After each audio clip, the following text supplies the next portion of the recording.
किस्सा उस रात का है जब राज कपूर बम्बई के एक फेमस स्टूडियो में एक गाना रिकॉर्ड कर रहे थे।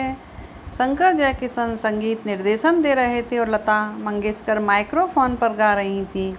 जब सुबह 4 बजे रिकॉर्डिंग ख़त्म हुई तो राज कपूर चाय का ऑर्डर देकर इंतज़ार कर रहे थे और लता जी बाहर चबूतरे पर बैठी गुनगुनाने लगीं। लता के गुनगुनाने की आवाज़ राज कपूर के कानों तक पहुंची तो राज कपूर के जहन में एक कहानी ने जन्म ले लिया।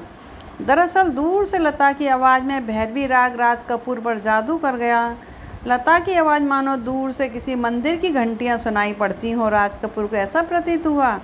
उस आवाज़ का पीछा करते राज कपूर ने लता जी के पास जाकर कहा कि मेरे जहन में एक कहानी ने जन्म लिया है, क्या तुम मेरी फिल्म की हीरोइन बनोगी?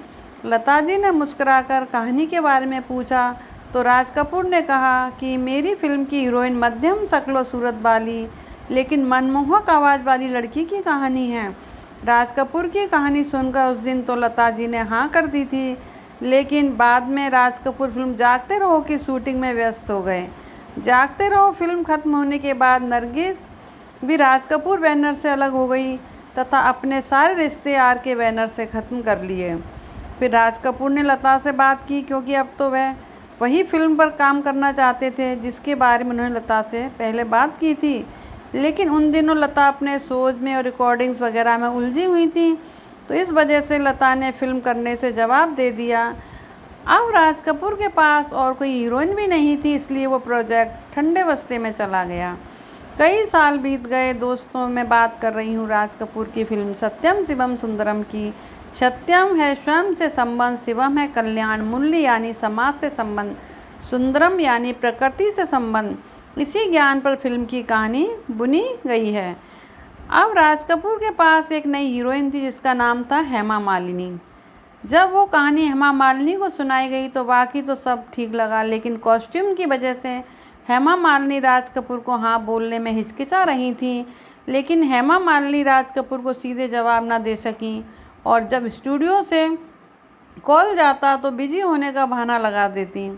राज कपूर के यहाँ से बार बार कॉल जाने के बाद भी जब हेमा मालिनी की तरफ से टाल मटोल जारी रहा तो राज कपूर को समझते देर न लगी कि हेमा फिल्म नहीं करना चाहती। उसके बाद राज कपूर किसी और हीरोइन के बारे में सोचने लगे। सोचते सोचते देवानंद की इश्क फिल्म की पार्टी के दौरान जीनत अमान से मुलाकात हुई और राज कपूर ने भी उस हीरोइन के हुस्न की काफ़ी तारीफ सुन रखी थी। उसके बाद तो जीनत सफ़ेद साड़ी में आर के स्टूडियो पहुंची और उसका ऑडिशन हुआ और राज कपूर को उसका ऑडिशन पसंद आ गया। जीनत को सत्यम शिवम सुंदरम फिल्म में रूपा के किरदार के लिए साइन कर लिया गया।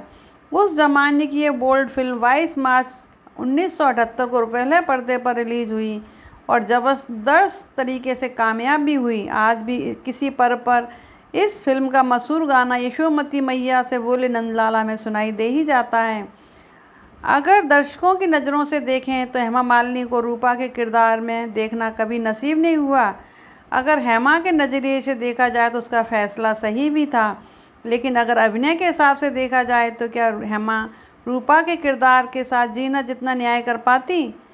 यही सोच यहाँ पर आकर थोड़ा डगमगा जाती है। बाकी इस सवाल का जवाब दर्शक भली भांति दे सकते हैं।